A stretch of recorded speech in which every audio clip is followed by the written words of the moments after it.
Hello, church family. I hope you're doing well. I want to take just a moment to address with our church family here how we are going to be responding to the state of Texas beginning to reopen and what that means for us as a church.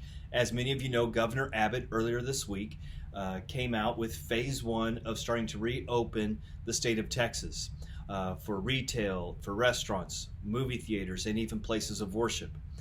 We were given guidelines from the governor's office as well as recommendations from the CDC of how places of worship can responsibly begin to reopen their facilities and begin to gather again.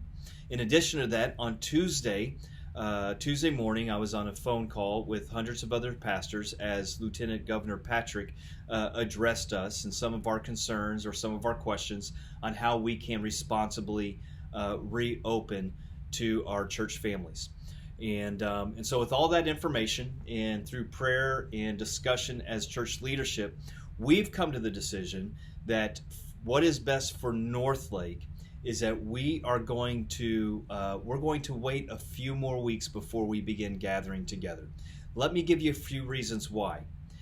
First, let me say this, that we can't wait to gather again. I mean, we long to see you just as much as you long to see one another. We miss our church family. I don't like preaching to an empty room or a camera. I don't like preaching on your computer screens into your living room. We want to worship together. We want to be together again. And so we're looking forward to that day, but we want to do it responsibly so that we, with good conviction, can say that Northlake Church has done everything possible that will give a safe and secure environment, sanitized environment for you. Now, as I say that, I just want to remind us, just as the governor reminded us, that the mitigation that has taken place over the last 6 or 7 weeks here and around the country, we have to remember the purpose of it. The purpose of this mitigation was so that the healthcare system would not be overrun. It wasn't because, people aren't going to get sick. People are going to get sick. That's just the reality of this. It's the same reality that we deal with every year with the flu and other viruses that tend to circulate in our communities. So, we cannot guarantee you, and let me put this as a big asterisk, we cannot guarantee you that you will not get sick by beginning to gather again. We can't guarantee that. But what I do want to say, and reassuring you, is that the reason why they stopped gathering was so that our healthcare system would not be overrun.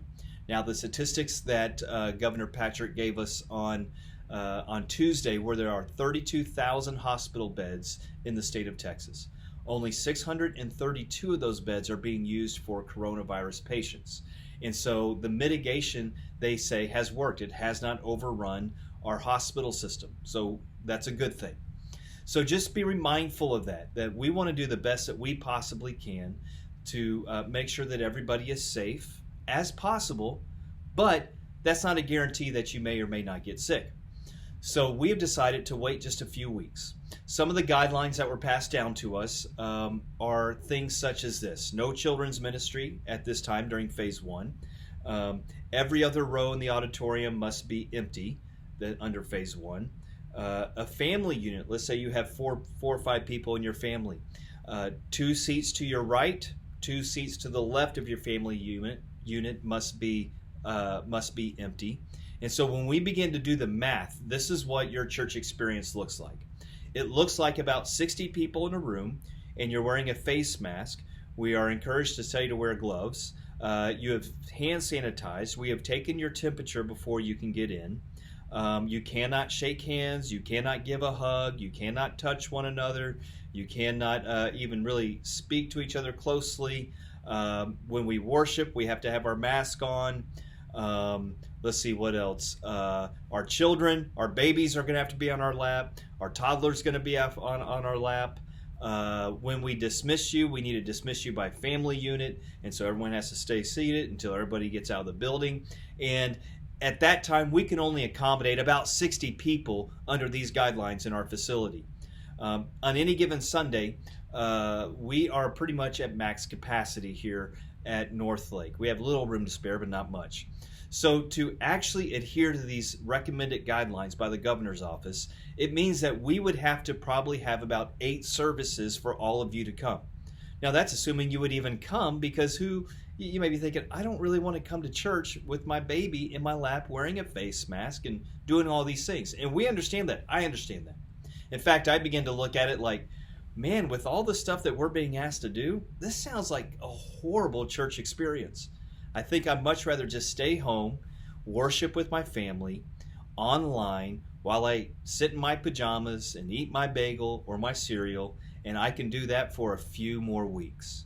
And so as we thought about this, this is what was in our mind, is that when we do come back, we want it to be a good experience, not an overly restrictive experience for you.